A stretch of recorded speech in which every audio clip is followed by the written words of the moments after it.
বাছুরকে আপনি কনজেস্টেড জায়গা অথবা আবদ্ধ জায়গাতে রাখবেন, ছোটো জায়গাতে রাখবেন, বাছুরের বৃদ্ধি কম হবে। বাছুরকে বড় জায়গাতে রাখবেন, বাছুরের বৃদ্ধি হবে। কারণ এখানে অনেক ধরনের বাছুর থাকে, যে বড় সে ছোটদেরকে মারতে পারে, তাড়া করতে পারে, সে যাতে লুকাতে পারে, সে যাতে দূরে যেয়ে খেতে পারে, এই কারণে বড় জায়গাতে রাখতে হবে। এইটার নাম শাহিওয়াল হয়েছে কেন একটু বলবেন আমাদেরকে? শাহিওয়াল হওয়ার পিছনে কারণ হচ্ছে পাকিস্তানের যে পাঞ্জাব প্রদেশ আছে সেখানে শাহিওয়াল নামে একটা জেলা আছে।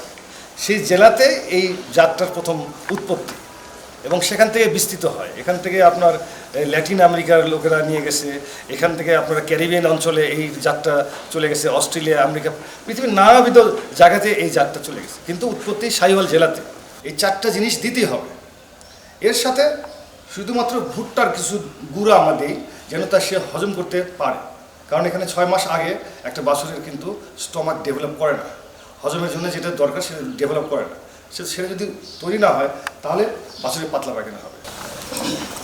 এখানে বাছুরকে কীভাবে কিলান বানাতে বলেন? তো বাছুরগুলো এখন নাই। বাছুরের শেডে আমরা স্পেশালি একটু অন্য টাইপের পদ্ধতিতে তৈরি করি। যেমন ওটা হতেছে ওয়াটারটা, পানির জন্য আলাদা একটা ধারণ থাকে। আমরা পানি এবং খাবার একসাথে দেওয়া যাবে, তাহলে বাছুরের পেট ঝুলে যাবে এবং সে কতটুকু পানি খাবে সে তার ব্যাপার, কখন খাবে সে তার ব্যাপার। এই কারণে আমরা পানিটাকে আলাদা করে দিই। আর বাছুরকে আমরা যেটা অনেকেই এখানে একদিন বয়স থেকে 9 মাস বয়সে বাছুর থাকে, তারা কি খায় আমরা অনেক সময় ভুল করি। বাছুরকে একেবারে ভুসি, তারপরে গুঁড়া এগুলো খাওয়ানোর চেষ্টা করি না। বাছুর কিন্তু মায়ের দুধের পাশাপাশি শুধু কাঁচা ঘাসটাই হজম করতে যাবে। সেখানে আপনি সামান্য কিছু দানা খাদ্য, যেমন দেখেন এখানে এটা আমাদের হারভেস্টিং ঘাস, মাঠ থেকে ঘাসগুলোকে আমরা একেবারে চপিং করে নিয়ে আসি।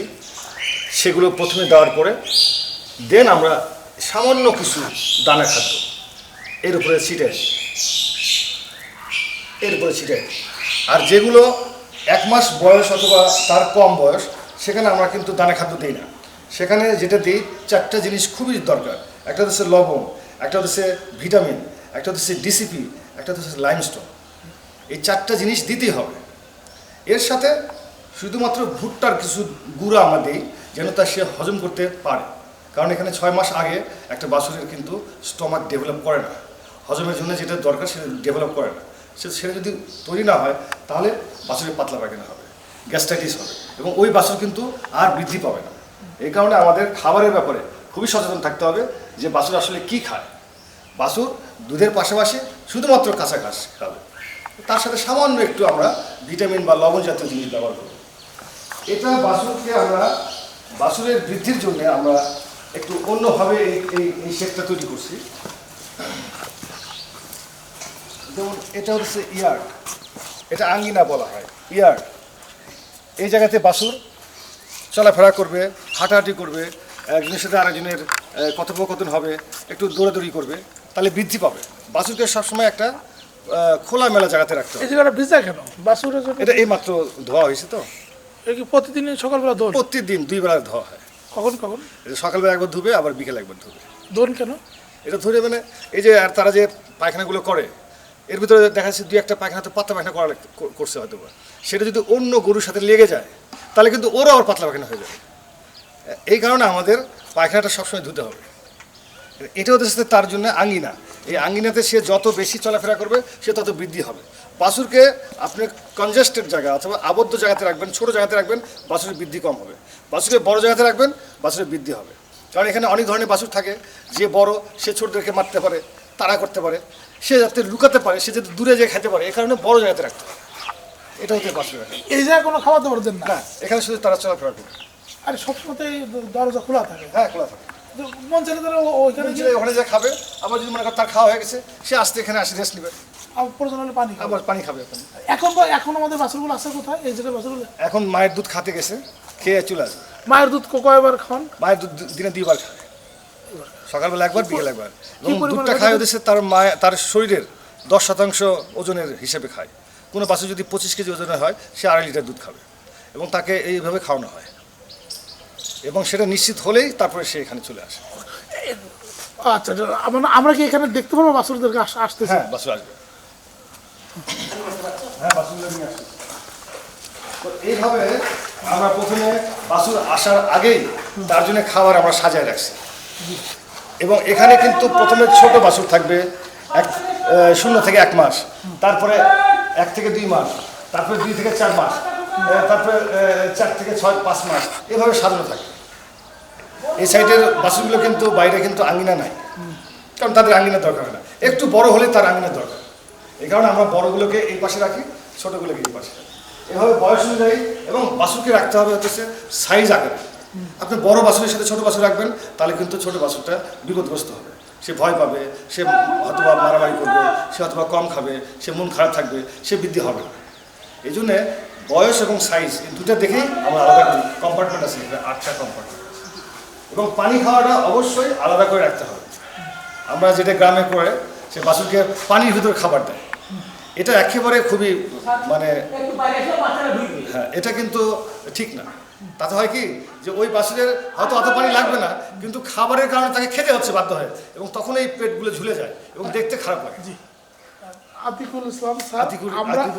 আতিকুর রহমান স্যার, আমরা এখন বলতে পারছি যে এটা হচ্ছে আমাদের মানে বাছুরের জন্য কি বলবো এটারে বুফে রাখা, হ্যাঁ, সুষম খাদ্য, সুষম খাবারের বুফেটা রাখছেন। এখন ওরা আসবে, ওই যে আসতেছে লাইন ধরে, আমরা ওরা এসে দেখি কে কিভাবে খায়। একটু আসতে দেন। ওখানে কিন্তু ওই সাইজ অনুযায়ী তারা ভাগ করতে হবে। বন্ধুরা দেখেন এই যে খাবারের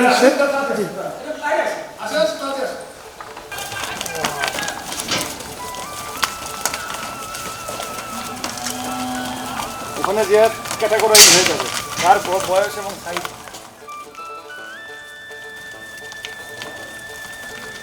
লেসো করছে লেসো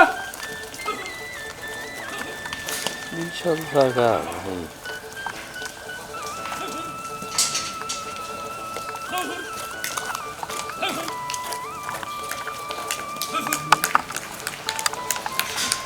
বাচ্চাটা ধরে নিও, বাউড়া বাচ্চাটা পরে আমরা সাইড করি, এখানে ফেলি তো। হ্যাঁ হ্যাঁ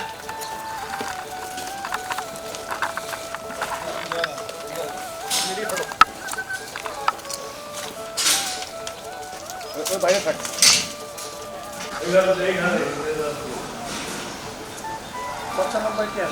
এখান থেকে যত সামনে যাবে তাদেরকে ভুসি বেশি দেবে।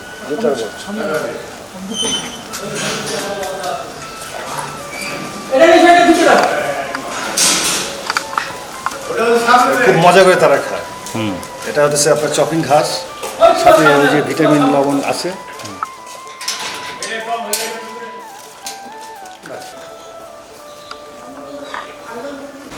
আমরা তো এই যে সাইওয়াল বাছুরগুলো দেখতে পাচ্ছি, আপনাদের কেন্দ্রে এখন 97টা সাইওয়াল বাছুর আছে বললেন।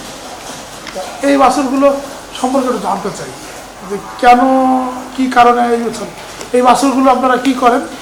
পাশাপাশি আমি দেখতে পাচ্ছি যে কেউ আছে লাল কালার, কারো গায়ে একটু হালকা সাদা, এই জিনিসগুলো জানতে পারছি। ধন্যবাদ। আমাদের এই খামারটা কিন্তু সাইওয়াল জাতের ষাঁড় বাছুর তৈরি করার জন্যই কিন্তু মানে আমাদের সৃষ্টি আর কি। তো এখানে যে ষাঁড় বাছুরগুলো তৈরি হবে, এর মধ্যে সবচেয়ে ভালো যে বাছুর, দেখতে শুনতে ভালো এবং তার বাবা মার রেকর্ড ভালো, সেই বাছুরগুলোকে আমরা পরবর্তীতে সিমেন্ট অথবা বীজ তৈরির জন্য কৃত্রিম প্রজনন ল্যাবরেটরিতে পাঠাই। এটা সাভারে আমাদের আছে, এটা রাজশাহীতে আছে, রংপুরে আছে, বিভিন্ন দেশের প্রত্যন্ত অঞ্চলে যে কৃত্রিম প্রজনন ল্যাবরেটরি আছে, সেখানে এই সাইওয়াল জাতের ষাঁড় বাছুর আমরা পাঠাই। এবং তারা সেখানে এই বাছুরগুলোকে বিভিন্ন পরীক্ষা নিরীক্ষা করার পরে যে বাছুরটা মানে প্রুভেন বুল হয়ে যাবে, সেখান থেকে তারা এই বীজ কালেকশন করে, সেই বীজগুলো পরবর্তীতে প্রসেস করে, ফিলিং করে, ফ্রোজেন করে আমাদের প্রান্তিক চাষির যে দেশি জাতের গরু আছে, সেই গরুতে এই বীজ প্রয়োগ করা হয়। এবং করার পরে কী হবে, দুধের পরিমাণ বাড়বে, মাংসের পরিমাণ বাড়বে। এই হচ্ছে জাত উন্নয়ন। এই কারণে আমাদের এই প্রতিষ্ঠানের নাম হচ্ছে দুগ্ধ ও গবাদি উন্নয়ন খামার, অর্থাৎ সাইওয়াল জাতের জাত সংরক্ষণ, উন্নয়ন, লালন পালন, এটা হচ্ছে সেই খাবার। তো এখন সাইওয়ালের যেটা বললেন যে রং হতেছে মেহগনি কালার, সাইওয়ালের রং হতেছে মেহগনি কালার, এবং এই মেহগনি এই কালারের পাশে সাদা শেড থাকে, হোয়াইট আন্ডারলাইন বলা হয়। অর্থাৎ আপনি যদি পাকিস্তানে যান, সেখানে ওদের 100% যে শাহিওয়ালগুলো আছে সেগুলো মেহগনি রঙের উপরে সাদা ছোপ থাকে। তো সেটা বিভিন্নভাবে আসে, সেটা আপনার আন্ডারলাইন হিসেবে আসতে পারে, শরীরের বিভিন্ন জায়গাতে একটু ছোপ সাদা আকারে আসতে পারে। এটা শাহিওয়ালের একটা জাতের বৈশিষ্ট্য। আচ্ছা, এইটার নাম শাহিওয়াল হয়েছে কেন একটু বলবেন আমাদেরকে? শাহিওয়াল হওয়ার পিছনে কারণ হচ্ছে পাকিস্তানের যে পাঞ্জাব প্রদেশ আছে সেখানে শাহিওয়াল নামে একটা জেলা আছে। সেই জেলাতে এই জাতটার প্রথম উৎপত্তি এবং সেখান থেকে বিস্তৃত হয়। এখান থেকে আপনার ল্যাটিন আমেরিকার লোকেরা নিয়ে গেছে, এখান থেকে আপনার ক্যারিবিয়ান অঞ্চলে এই জাতটা চলে গেছে, অস্ট্রেলিয়া, আমেরিকা, পৃথিবীর নানাবিধ জায়গাতে এই জাতটা চলে গেছে। কিন্তু উৎপত্তি শাহিওয়াল জেলাতে, শাহিওয়াল জেলা এবং পাশাপাশি মন্টেগোমারি জেলা, এই দুটো জেলাতেই পাওয়া যায়। তো এই কারণেই প্রসিদ্ধভাবে তাদেরকে শাহিওয়াল বলা হয়। এই হচ্ছে শাহিওয়ালের বৈশিষ্ট্য। আচ্ছা, আমাদের দেশে তো অনেক বছর ধরে শাহিওয়াল মানে বিচরণ করছে। আমাদের শাহিওয়ালের পার্সেন্টেজ কত এটা একটু জানতে চাই। শাহিওয়ালটা বাংলাদেশে প্রাকৃতিকভাবেই বিস্তৃত হয়েছে, কারণ বরেন্দ্র এই এলাকা, রাজশাহী, নাটোর, এই এলাকাটা সবসময় বছরের প্রায় অধিক সময় এখানে তাপমাত্রা ব্যাপক। তো আপনারা জানেন যে পাকিস্তানেও কিন্তু তাপমাত্রা আধিক্য। এই শাহিওয়াল আপনার 50 ডিগ্রি সেন্টিগ্রেড তাপমাত্রাতেও বেঁচে থাকতে পারে। ফলে বাংলাদেশের এই এলাকা গরম এলাকা হিসেবে এখানে প্রাকৃতিকভাবেই শাহিওয়ালের আধিক্য ছিল। পরবর্তীতে সরকার এই শাহিওয়ালকে এই জায়গাতেই এই রাজশাহী ডেইরি খামারে আপনার পালনের অনুমতি দেয়। তো সেখানে যেটা বললেন আপনি, কি বললেন যেন? আমাদের পার্সেন্টেজ তো 100% হবে না, কারণ যেহেতু শাহিওয়াল জেলাতে এটা 100%। তাহলে আমরা যখন এই শাহিওয়াল দিব, মানে বীজ দিব কোনো গরুকে, সেই গরু কি অবশ্যই দেশি গরু, তাহলে সেই দেশি গরুকে যদি 100% আমরা শাহিওয়াল বীজ দিই তাহলে কত তৈরি হবে? 75%। 75% যদি মা হয়, তাকে যদি আবার 100% দিই তাহলে কত হবে?